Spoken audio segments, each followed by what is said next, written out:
Awesome. Okay. So this afternoon, free webinar time. I haven't done one this year and I didn't do many last year either, but we always get a really great turnout. So we've got over 100 people registered, which is amazing. And I think maybe 20 people joining live, which is pretty good. Like it's just a hard time to be able to, I know it's Tuesday, so lots of people would have staff meetings. It's also near the end of the term, but I really appreciate those who have shown up and those of you who will take the time to watch the recording. So as I mentioned, if you have to leave, that's okay. And if you have any follow-up questions later on that you want to ask, you're always welcome to flick me an email or find me on socials. A positive impact, yeah. So I've asked the question, what would you like to get out of this afternoon? I can just see some coming through. Being influential around school management. To take initiative in a wellbeing framework. Yeah. Gauging how people are doing when we're big and not always together. Yeah, that's hard, isn't it, Kylie, when you're a really big setting and you're not sure how to be able to just check in with everyone. I mean, I'd love to say, let's just ask people, but that's not necessarily always what we can do. And we know that things get busy. So it's about having those micro moments of check-ins to be able to really understand what's going on, expectations and what's achievable in a practical sense for staff wellbeing. Yeah. Hi, Craig. That is a huge question. But actually, I think there's an answer to it.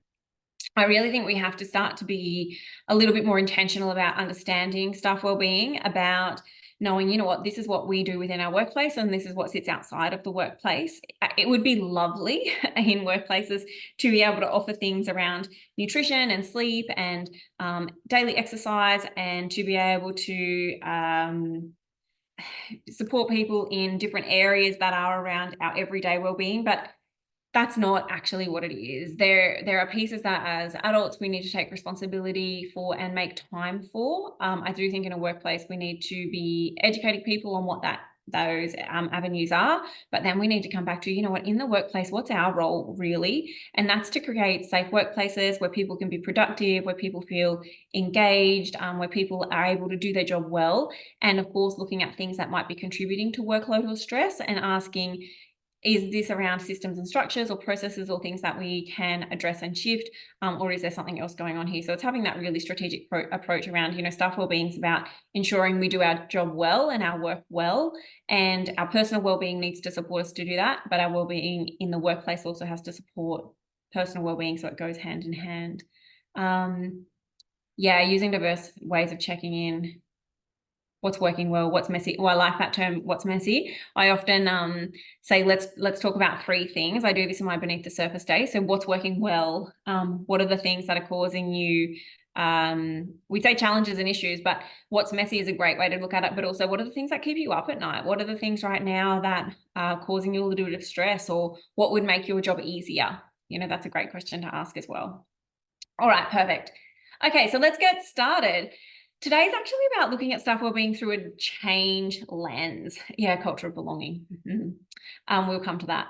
So first of all, don't be afraid of the word change. I think many of us hear this word and we might get a little bit of panic, or we might think, oh no, I don't know about change. It means doing something different. I'm not really sure if that's what we're ready to do. So I'm curious how you feel about the word change.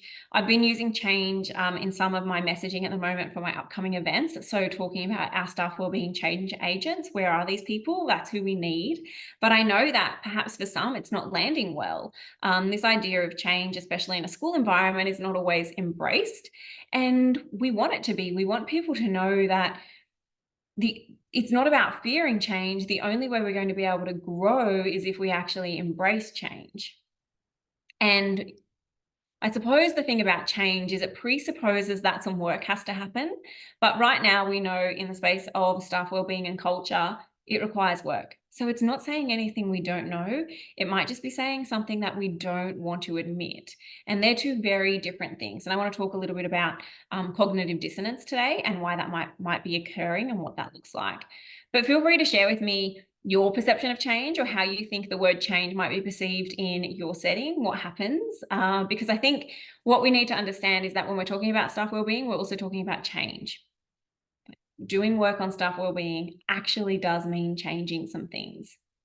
It means changing the way things have been done, because that's the way we've always done them. It means changing ways where we're comfortable working because this is what we know, to perhaps doing things differently.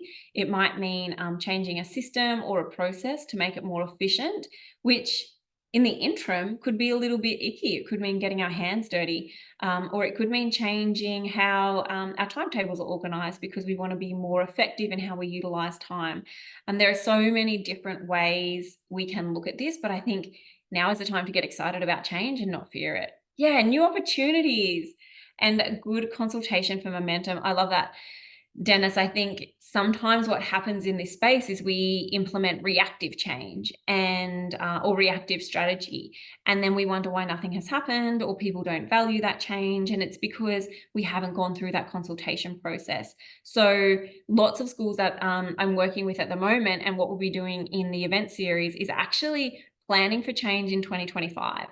I'm not doing anything now, not doing anything this year. I know it's only term one, but we're nearly at the end of it, and we're already under wraps with most schools have their professional development calendar planned, PDPs are planned, priorities are planned and put in place. And so let's get planning for when we actually can take action. And it's not till next year for many of it if we're talking about bigger things, and that's okay. Oh, vulnerability and growth. Yeah. Exclusive. This is a bit of an exclusive announcement around vulnerability. And we all know that that really comes out of the work from Brene Brown. I tomorrow am completing, no, Thursday. Tomorrow's not Thursday. On Thursday, I'm finishing up my Dare to Lead Brene Brown training, which is just so amazing. It's been a phenomenal experience. And that is going to become part of the Leading Staff Wellbeing PD series as well, because we want to really build our ability to lead well and embrace wellbeing leadership, and vulnerability is a piece of that. Like, for change to occur, you have to be vulnerable and admit and own and recognize that perhaps there are things that weren't working well that need shifting, or things that are working well but aren't the best or aren't needed anymore. I think that's a hard piece too, right? When things are working well and they're effective, but they're not necessarily serving a purpose. And so we've got to ask, do we actually need this anymore? I missed one at the top. Yeah. Change can be seen as another thing to do. Yes. Yes, I hear the term change fatigue a lot. And so we want to reclaim the positive viewpoint of change. Yeah, it's about opportunity and growth, as some people have shared here. And does it mean things could be done differently? Yeah, it does. But does it mean we should be afraid of it? No. And isn't this what we're asking our students to do all of the time? To learn and change and grow? Absolutely. Yeah, it's definitely about having that environment that's reflective. There's consultation, partnerships, and inclusivity. Yeah, Kylie, I'm really big on what I refer to as co-design and collaboration of any change process or any change implementation.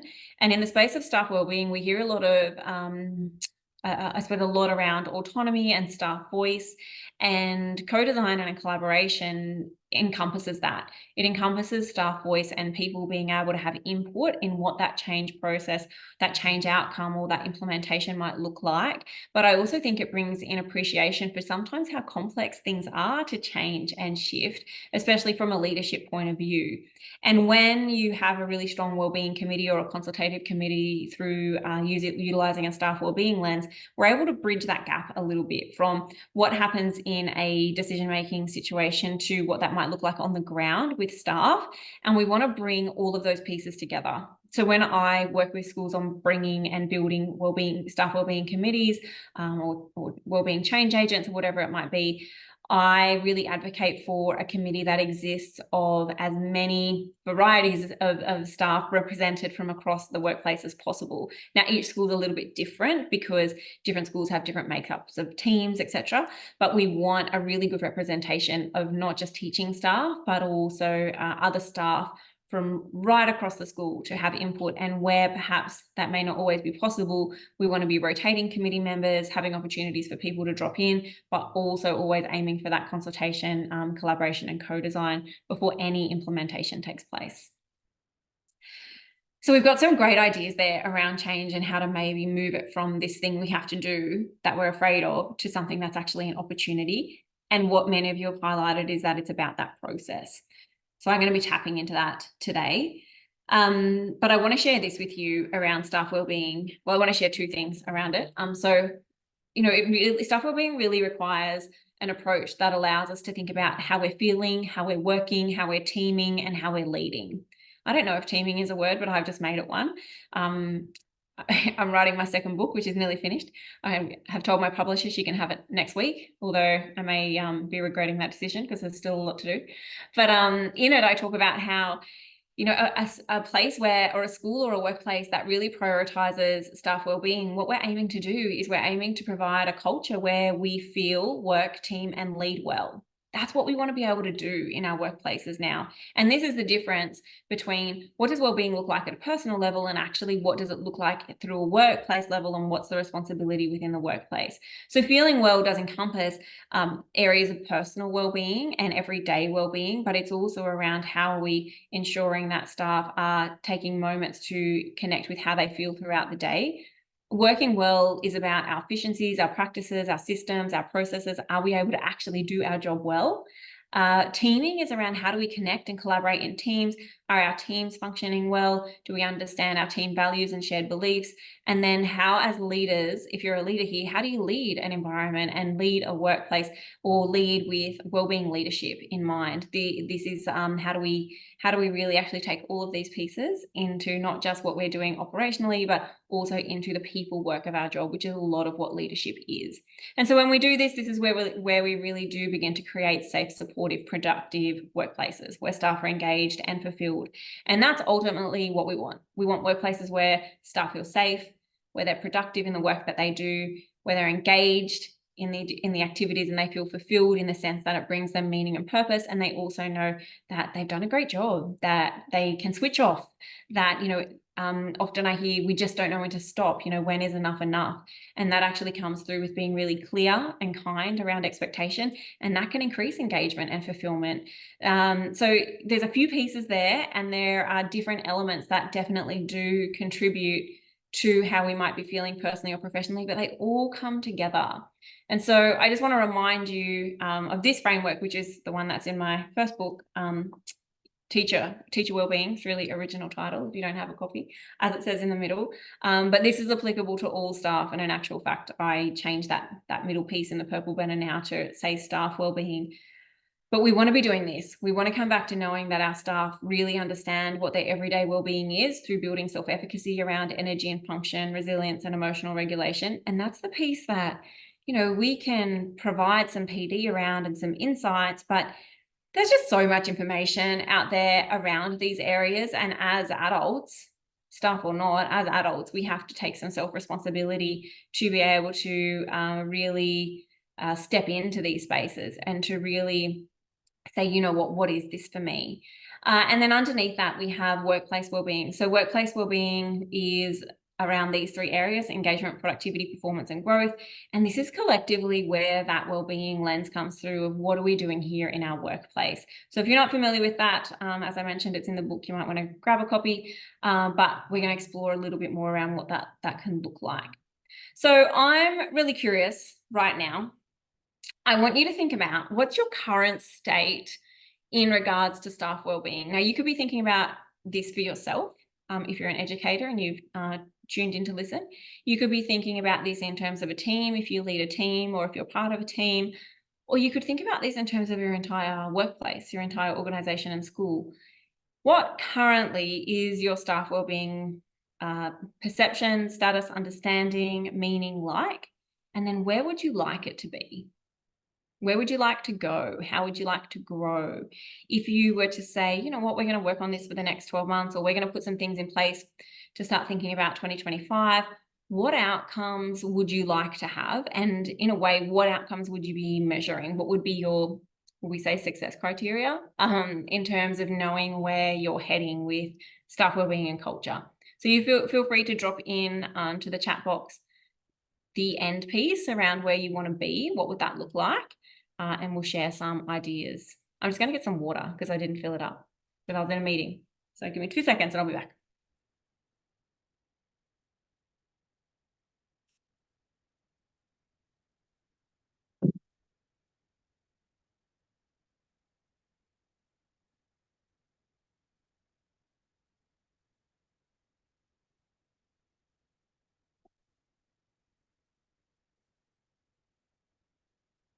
So I know in some of the conversations I have with schools, it's about what I alluded to before. You know, we really want to create environments where staff want to come to work, but also where they feel like they're being productive. So they know that they're working efficiently. They know that they have time to be able to get through tasks that need to be done. I'm having lots of discussions with schools at the moment around de-implementation, which comes from Peter DeWitt's work, if you're not familiar with it. So what do we stop doing as opposed to what do we just start doing? Oh yeah, reducing the negative emotional impact of the role on staff.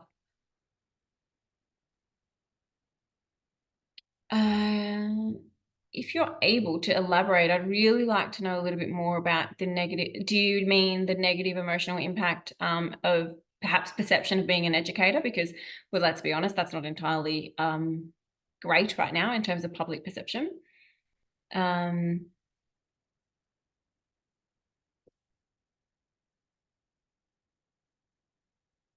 think that piece around, okay. Oh, the emotional toll. Yeah. The emotional toll of our job. Yeah. And that depends on your setting and what's happening with students, but it also can be linked to workload. So I'd be really encouraging to be a little bit more curious about that piece of data. And this is why it's important to have a combination of quantitative and qualitative, because our quantitative only gets us so far in terms of numbers, stats, statistics. So we really want to lean in and be more curious around what is that emotional toll? What is that specifically? So I'm not sure if you have this or not, and this is for anyone, if you're collecting any data with staff, especially in the wellbeing space, because so much of it is, let's say, abstract and in some ways vague and open to interpretation when we use words like stress, when we use words like workload or overwhelm, or emotional toll. What does that mean? I know how I define it, but that may not be how you define it. It may not be how someone else defines it. It may not be your teaching partner or your team leader defines it. And so we have to be really open to taking that quantitative data and then running some discussion circles or some conversations, or getting some more tangible data. So this is about being specific and really granular with the examples that we collect from staff and the conversations we facilitate, because the more we are able to do that, the more we're able to drive change. So to give you an example of that, if we are really thinking about, you know what, my staff are stressed, and so I'm going to do ABC to help them, without knowing what that stress looks like or what might be causing that stress, we're kind of just hoping that that strategy works. And we've got to lean in a little bit more to what is that thing, what might be causing stress. It could be school related, work related, or not. It could be something that we actually can shift and change, or as a whole workplace, it could be something that is specific to a point in time that we can adjust. So being curious about what that data says is something to consider. All right, what else have I got here? Yeah, incidental wellbeing practices, very common. So incidental, proactive, sporadic, more based on the idea of fun, which is great. We definitely need those. I mean, who doesn't love turning up to some kind of wellbeing strategy that's a little bit fun and a surprise? But yeah, we want to bring in that balance of it, people feeling supported and encouraged. Yeah. And how do we have that process for pressing issues? And this is the difference between seeing wellbeing as this idea that is fun. I mean, it is partly fun, but it's not. A lot of it's hard work. And going on this journey of being proactive and planning our strategic change. And that's not what we have perhaps done in the staff wellbeing space at yet, so far, to no one's fault. This is not about saying we should have done it differently, because let's be honest, we would kind of, when I say we, I mean as a workplace, as a school, or even as a society, the idea of wellbeing has come through loud and clear and really strong. But for those of us who sit in leadership roles, there was no training around what this looks like. There's no progression in terms of implementation like we might do with our curriculum. And so we've got to know that that is a phase of this journey as well. And if incidental practices have been what you've been doing, that's great. The first piece you have, though, is awareness, and what we're going to talk about next in order to be able to drive some change.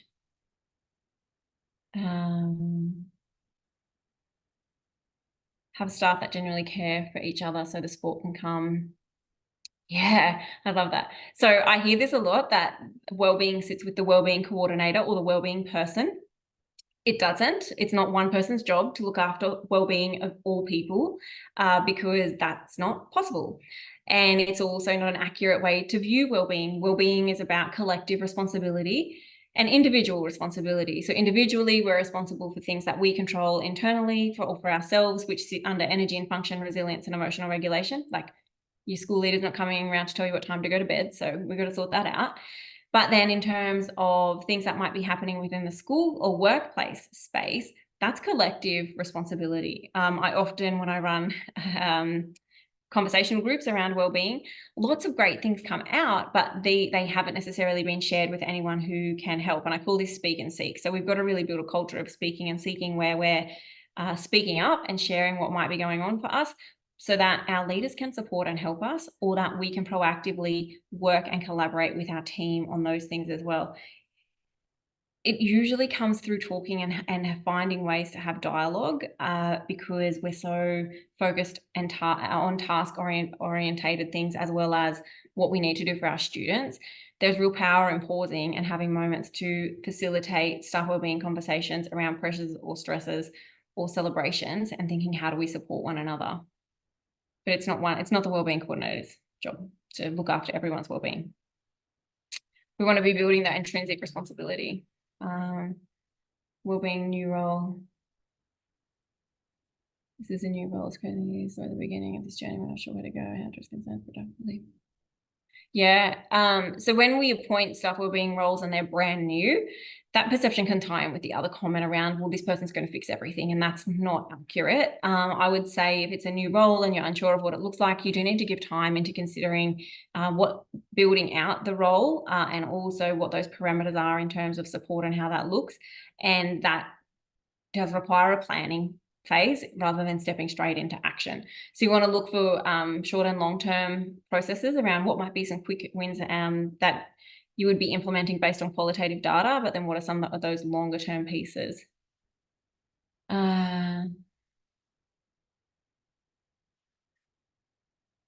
Yeah, building that, being able to weather the storms of life and the year. Yeah, I saw a post on social media actually recently, and it was like, how are you surviving the stress season? It was specifically for teachers under the wellbeing banner. And I thought that's really interesting to use language around the end of term is the stress season.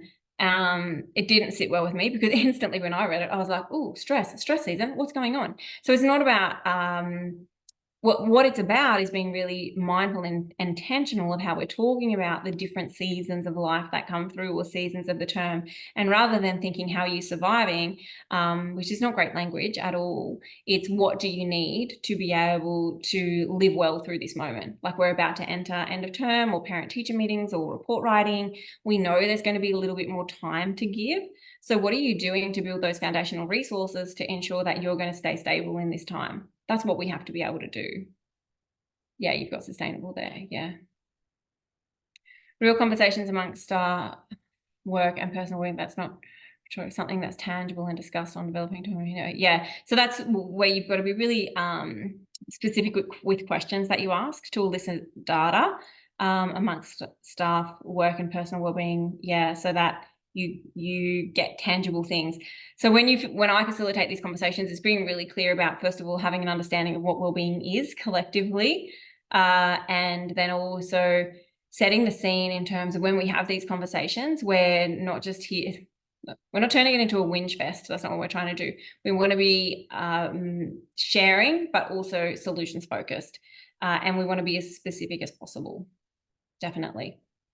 So when we're in this current state, many of you have shared where you are, but where you want to get to, we can experience something that's called cognitive dissonance. And this is important to know.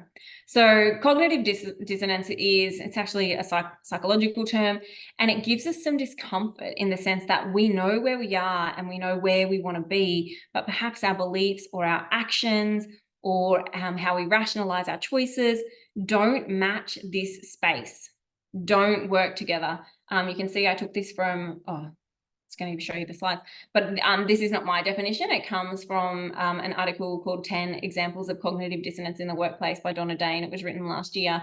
You can see that I've copied and pasted her definition, and it's got rationalized with a Z. But that's why. So 10 examples of cognitive dissonance in the workplace, if you want to go and Google that and look that up, by Donna Dane. She's got some great examples in there. But what this is highlighting is that where we are and where we want to go are not necessarily in alignment with our beliefs, our values, our actions, our behaviors, or our choices. And a lot of the work that we have to do through staff wellbeing really is about identity. It's really about shifting who we are now and understanding how our actions connect with who we're being as educators or leaders, and knowing that there has to be a shift, because when we're talking about changing the way schools and workplaces function, and that ultimately is an identity shift as well. And so this is far more powerful and impactful, but also far more vulnerable and daunting than putting on a morning tea. So here are some examples of cognitive dissonance, just general examples that I thought, you know what, this is probably a good way to help you relate to this. It comes from What is Cognitive Dissonance by Kendra Sherry, so written in 2022.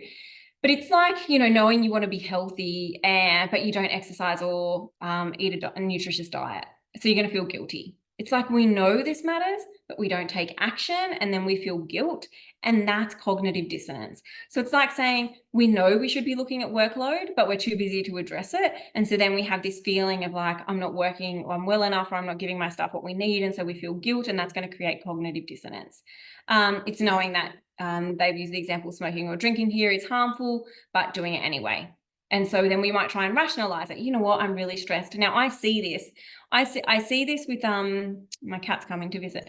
I see this with drinking phrases, if I'm really honest, and it's probably really prominent in Australia. Like, how do we? This is my cat Barry. He's just coming to say hi.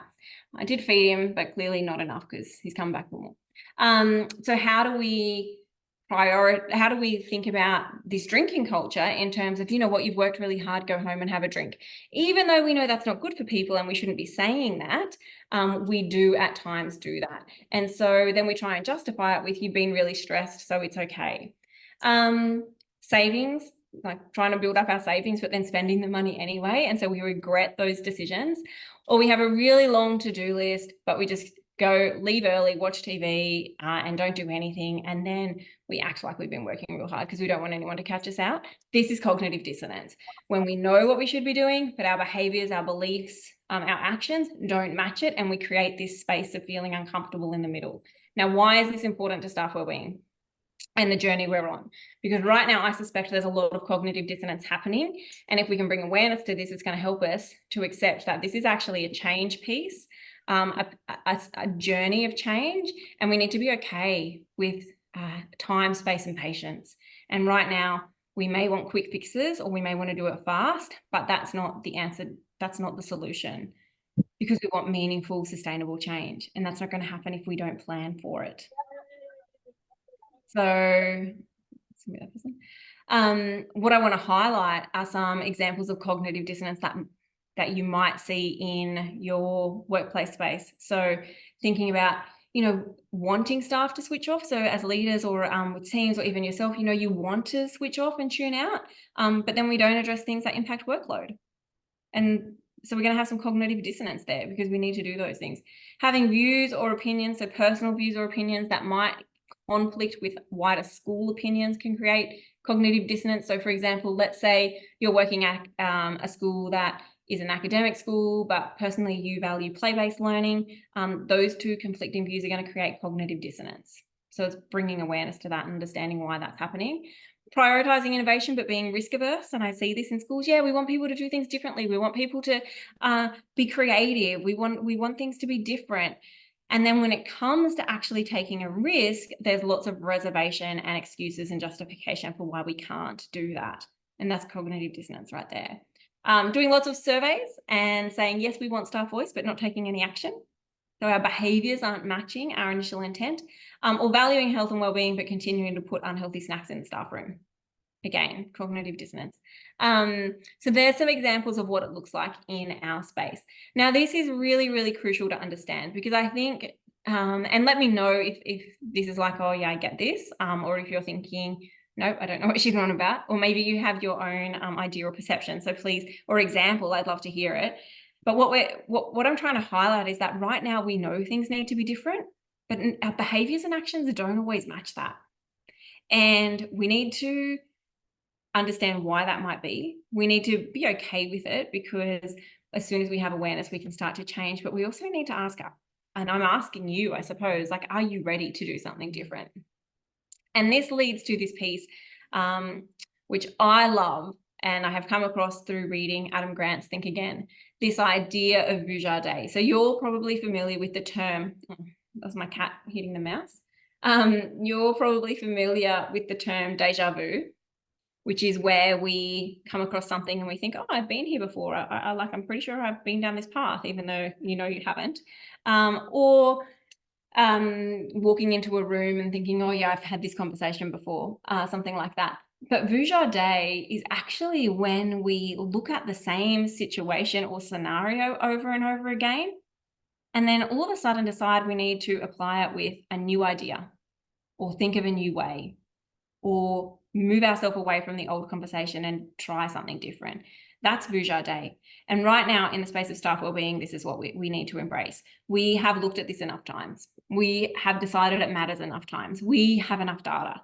We now need to look at this with a completely new lens, with a completely new approach, moving away from morning teas and chocolate biscuits. And although as someone who works at home by herself most of the time, I'd love a morning tea occasionally.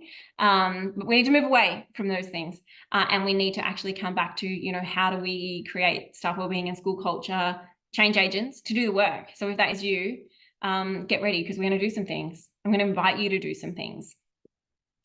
So I really want you to consider right now that it's time to redesign our schools and see them differently. Does it mean a break from surveys? I don't know if we need to keep surveying people, do we? I think we have enough data. Like, we don't need another survey to tell us the perception of staff wellbeing, because we know it. But what we do need is some really key qualitative data, and I think that's contextual in each setting, because every school is different. Again, looking at that light on my head there. Oh, now it's gone all dark. So now is the time to think, how do we go against the grain? What do we need to do that's different? How are we brave and bold in our leadership? Whether you hold a leadership position or not, we're all leaders, or maybe that's in self-leadership. How do we look outside our setting for innovative ways of working? My new favorite book that I just finished listening to, actually, Emery, we were talking about this, is Diary of a CEO. If you haven't listened to the podcast or read the book, I think it's like Principles, but yeah, loved it. Principles for Business and Life. So it's very applicable to everyone, really. But this is about in schools, we're a workplace. And so how do we now look outside what exists for new and innovative ways of working and taking new ideas? And then also recognizing the autonomy we have. And you may have heard me say this, but we have a lot of autonomy and power in our schools to make decisions and do things differently. And I am sure if I sat with each of you for a couple of minutes and we had a one-on-one conversation, I'd be able to find something where you could change or make a tweak, and it would have a difference in your culture and staff wellbeing right now. There are things, but they're not things that we can just whip up and do. And this is where we have to really sit into a space of thinking, you know, what are my staff telling me and how do I do this well? Because it's going to look different school to school, you know, so you have to be open to what it looks like in your setting. And gosh, this is where we need staff data to drive that meaningful change. And you have to be okay with going fast and slow, and then pausing at times and having a look around and thinking, is this working? Is it not? Do we need to de-implement and get rid of it because it's not happening? So we need to let go of the idea of holding on because we've done something and thinking, yes, it'll work, and I put so many hours into it and it has to. Well, sometimes it just doesn't. So we need to be okay with stopping stuff as well, like just stopping. I think one of the biggest lessons that I've realized and come across from reading lots of business and entrepreneur books is that in spaces where business growth has occurred and excelled, they take risks, they do it quickly, they make a change, and if it doesn't work, they stop and try something new. And I know that's a little bit different in our setting because we're dealing with students, but if we think about this from a systems or a process level, or the way we approach planning, or the way our timetables work, or the way we engage in collaboration, whatever it might be, there would be pieces where we actually can go, you know what, let's just try it and see. And we need to be braver. We need to take more risks. Now, I would suspect that when you start having qualitative data conversations with staff, if that's the path you go down, then you're going to find things like workload are going to be a conversation people want to have. How are we working efficiently and productively? And then looking at how we spend time and how organized we are. And you want to drill into this because this is where it gets exciting. This is where we can start to find tangible, practical pieces that are really going to relate to you. So you want to look for two things. You want to look for cognitive dissonance. This is what's happening. We know what needs to happen, but actually our behaviors and actions don't match. So what's going on there? And then what's the real tangible specifics that our staff are sharing? And you know, you may find that actually people are looking for uninterrupted time to do deep work. People want reduced interruptions. People actually just want a clear vision and a priority and know where to head. These are things that I hear all of the time. Schools are different, but many of our issues are the same. But what I want you to know is that in order for you to be able to make meaningful, sustainable change, you need these three things. And this is not necessarily what we're great at.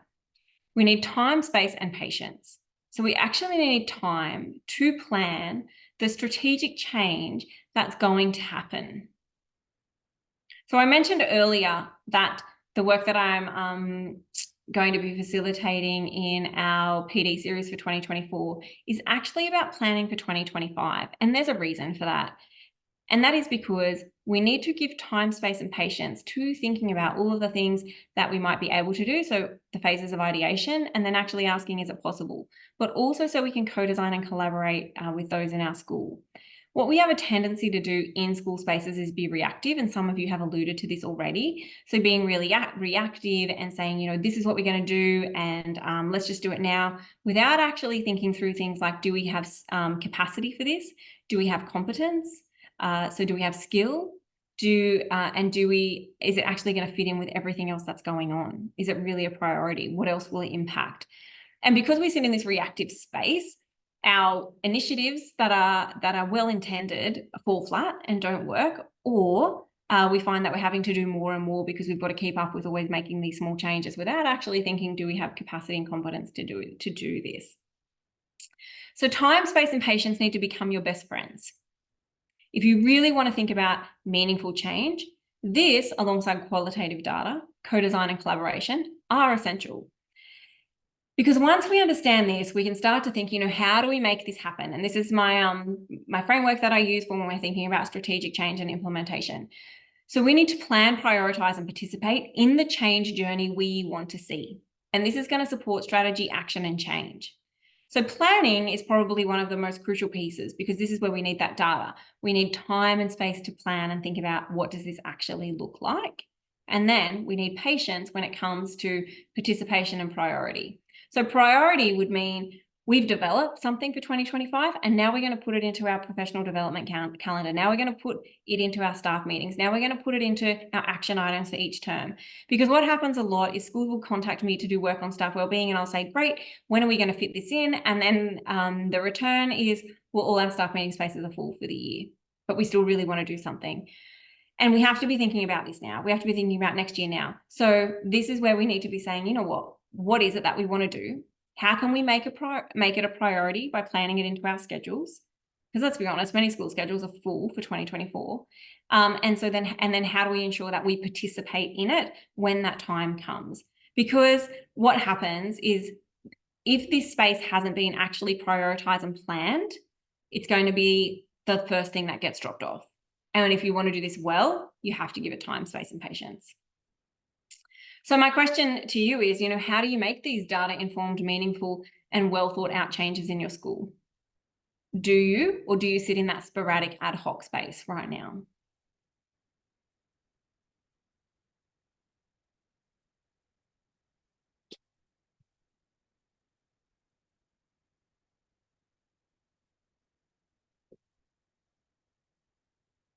So I'm going to, in a moment, open the floor up for questions, and I'm more than happy for people to take themselves off mute or pop questions in the chat box. You're welcome to do that. So be thinking about those right now. while I'll type them to get them ready. And some people have emailed some in, so I'm going to answer those as well. But I'm going to share with you the little bits and pieces to do with our PD series that's starting in terms 2 and goes across term 2, 3, and 4. So our PD opportunity is a PD series. And again, there's a reason for this. It's because one-day PDs don't work. We know this. It's not enough to get sustainable change. And so if you're a leader who is driving this space, or maybe you are part of or have a wellbeing committee, or maybe you have a team of really enthusiastic people who want to do work in this space, who need guidance and support, then this is something that you could leverage and take advantage of. So this is about building people's capacity of wellbeing leadership. It's about taking a data-informed approach for your staff and team wellbeing. So this could be even leaders who are leading a team and want to be able to lead a team with a staff wellbeing lens and make little changes within the space that they work in. It's about collaborating and co-designing a change strategy. And it's about moving into 2025. So the QR code is there if you're on your watching on your laptop. You can scan that with your phone. It'll take you to the website page. It will also, you can also just go to the website, the wellness strategy, find it online. So someone has just said, Dennis, we need to commit ourselves to meaningful, sustainable change. Yeah, exactly. If we're genuine in the commitment and we find the time and space. That is the absolute message I wanted everyone to walk away with today, and you've captured that really well. If you're really genuine in the commitment to improving staff wellbeing, you have to find time and space. And I think too, part of it is the idea of staff wellbeing and the word wellbeing. And even myself, I'm a little bit like, oh, we use this word so much now. Has it become diluted? Is it still impactful? What we're really talking about is redesigning our schools so that they allow staff to feel, work, team, and lead well. That's what we're doing. We're redesigning our workplaces to function well for not only how staff show up and feel, but also for things like productivity and output. Absolutely. You're in a space of ad hoc. Yeah, share some resources and surveys. Yeah. There is a survey called Work on Wellbeing, and they have a free version. It's quite cool that you can do. There's People at Work survey. There's a couple of different ones. But honestly, if you're going to do a survey, I'd really be thinking about what information do you want to collect and potentially consider making your own. The problem with using generic surveys is it gives you a whole bunch of generic information that you may not need. So you've got to know what data it is you want to collect before you start using a survey. That would be my piece on that. I'll just share the rest of this and then I'll come to questions. So we're going to go through 4 phases when if you choose to join me in this PD opportunity. And it's really about helping you, first of all, define wellbeing for your setting. What is it? So we're going to do some activities around that. And then we're going to do some pieces on leading with emotional intelligence, because the work of wellbeing really is about people, and we've got to be able to build those skills. How do we lead change? So I'm going to share with you my 5I change process. And then how do we build psychological safety? And that's going to ensure that we move in this space to collect some data. And then in phase 3, we interpret our data and think about what universal wellbeing intentions might be suitable for us. How do we build our contextualized approach and then plan for 2025? Now, in between each of our sessions, 3 are face-to-face, some are online. You're going to have pieces that you need to take back to your school that you're going to be doing, because this is what's going to actually allow you to do that co-design and collaboration. So at the moment you can register. I think it's like 500. You can bring 1, 2, or 3 people. The price varies depending on how many people you want to bring. It's a deposit of $500, and then we will invoice you for the rest. If you're someone who's turned up and is like, I don't have the ability to make that decision, I will be sending a recording out so you can share this to anyone, but it's all on the website. There's a brochure, and you are more than welcome to point that person in the right space to have a conversation with me. If you're listening online, you're like, I can't get to Sydney, Brisbane, or Melbourne, I'm potentially thinking about doing it online. So do let me know if you're interested. All right, question time. There are so many resources for staff wellbeing. Again, I would say be really specific about what it is that you want to be addressing and doing. And I actually always think the first step is be really clear about what staff wellbeing is. With staff schedules, I'm searching for a way to do it differently. Finding the time and space. 200 people in one room can really have there's something in the way. Can't have a clear or personal conversation. No, true. So you can actually think about that in terms of running focus groups and utilizing people in your school who could help facilitate those conversations. So I do this in schools where I run a day called Beneath the Surface, and that provides a snapshot of qualitative data, and I meet with small groups throughout a day. I don't see everyone, but it does give really good insight into that. But if you have a really large staff, I'm sure would have leaders or middle leaders that could help facilitate conversations. And so I would be putting people into small groups and choosing your questions wisely, Kylie. So choosing the questions that you really want to focus on, and then giving people the same questions to be able to answer. And so when people are in their focus groups, whoever's leading or facilitating that question asks the same question. And then let's say if you can get 10 people to do that, that's 10 groups of 20. Then you'd have 10 pieces of information where the same question has been asked, and you could come together to cross-reference that. That could be a starting point, or focus on different teams or areas within your staff. So you could just focus on teaching staff, you could focus on support staff, you could focus on admin staff, depending on how your school's organised as well. I'm trying to take the de-implementation approach, using the right to disconnect focus to work on wellbeing. It's been interesting to provide removal or reduction strategies and seeing how some embrace that and are disciplined, and others where there's no change. Yeah.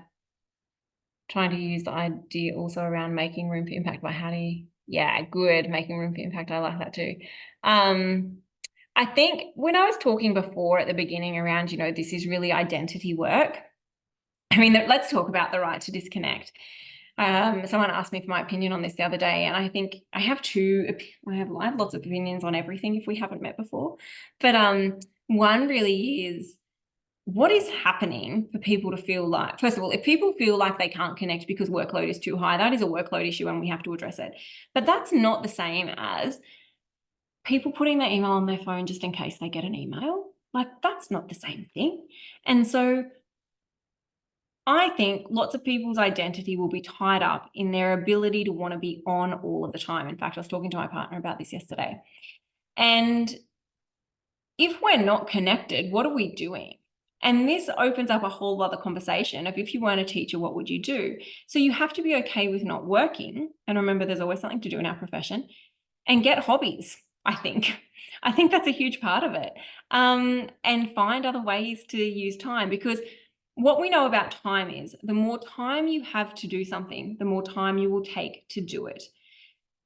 If you want to cram more into your day, then you'll find a way to be more productive. Now, this is not I'm not talking about if you've got an extreme workload. That's a different conversation. But I'm talking about perhaps people that you're looking at and thinking, these people could switch off. But often it is around sometimes people not knowing what to do with their time, so they just work. I think that's a really interesting piece when we look at the right to disconnect, but different to having high workloads. Yeah, absolutely. If you're not in Australia, I run Beneath the Surface Days online for people in Australia anyway. And I also do lots of facilitation and partnership and program work online anyway. And some of the reason that some of the schools I work with choose to do this online is because it's not feasible to have me once or twice a term for a full day because of staffing and how things work. So I actually work with a frequent high touch model. And so it would look like 2 or 3 times a term, we jump online for 60 to 90 minutes. And in that time, we're diving deep into an area, you're taking action in between, then we come back, we check, and then you go off again. So I work as the person who provides you with the scaffold to be able to drive change, but I don't do the work for you. So it works really well when we're able to come together and I have a whole process for this and strategize. We do that online with a core group of people, and then you go back into your school and take it to your staff. It's working phenomenally well in some of the schools I work with. And what it means is that you're doing little bits of staff wellbeing all of the time, and there's complete transparency and openness and action, and staff can actually see, hey, you know what, this is working. So if you're not in Australia, online. I mean, I do it with schools in Australia anyway, so we can absolutely do that. Feel free to, my email and stuff's on this slide. Feel free to flick me an email there and we can talk about that. Yeah, small groups, KLAs, yeah, or a Padlet. Yeah, I suppose the only thing if you use like a Padlet or a Google survey is you don't get to drill deeper. You don't get to be like, hey, can you tell me more about that? Like I'd really be saying use coaching conversations, questions, Kylie, like when you say stress, what do you mean by that? Can you be specific around that? But definitely doing it in KLAs or year groups, whatever it might be would work. Yeah. We had the same focus group. You had the same, yeah, okay. So you had for the year and it's the same focus group for an entire year. That's really cool. Yeah, yeah. Work it can be procrastination, yeah. The main crucial component to well-being is relationship. Yeah, that's like workload, rather what I'm saying, to have a positive relationship, understanding you and change your own perception. Yeah, relationships are key. And I think it's not even necessarily about relationship. It's about trust and vulnerability, really. It's about knowing our people and also having empathy, compassion, and non-judgment. And that happens when trust is high. And so, yeah, it's not, I hear what you're saying here. It's not about necessarily being able to handle all the things because we have good relationships, but good relationships allow us to be open and be able to feel supported, be able to understand and see things from other people's view. It definitely could change perception. It also allows for compassion and empathy to go both ways. And we need that. It's not just about, when I say staff, I'm talking about all staff and I'm talking about leaders too. It's not just about what a leader's doing for educators or other staff. It's about ensuring that this is a continued loop and goes together.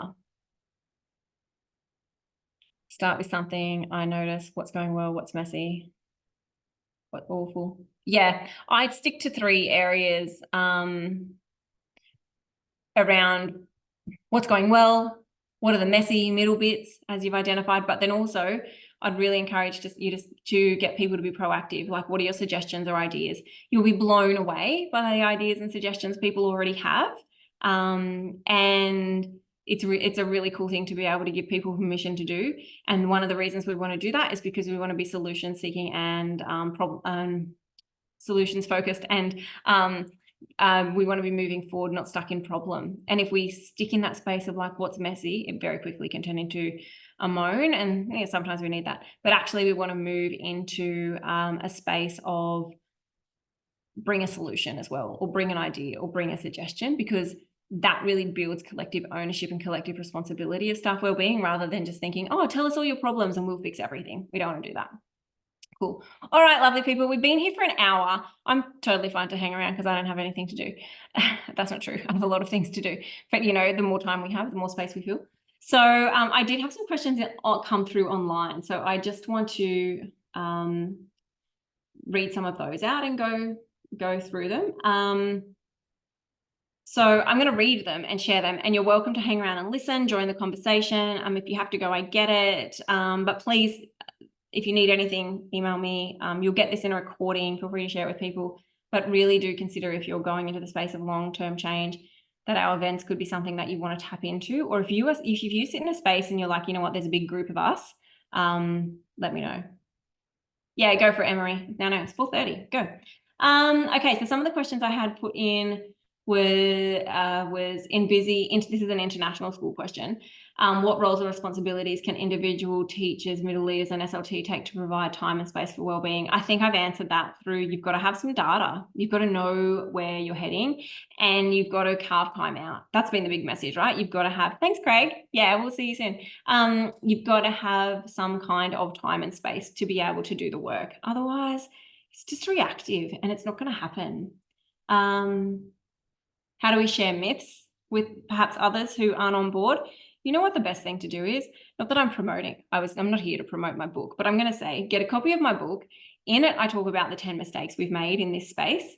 It's a really great starting point, and I get lots of feedback about this from people who want to share it with other members of staff who perhaps don't perceive wellbeing in the same way or the way that we need to drive change. So use that chapter. Feel free to get the book.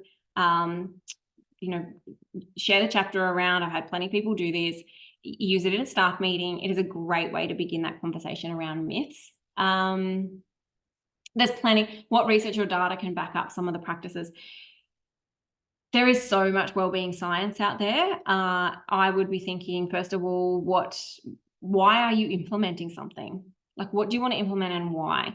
And what problem is it solving, rather than just going, oh, let's all practice gratitude because we know the wellbeing science behind gratitude. We do, but you actually need to know what is the problem you're solving first before you put an intervention in place, which I'll say again is why we need that qualitative data. And tips and hacks to create mindfulness during the day. How do we check in and how do people find what they need? We have to be open to knowing that wellbeing personally is an experiment.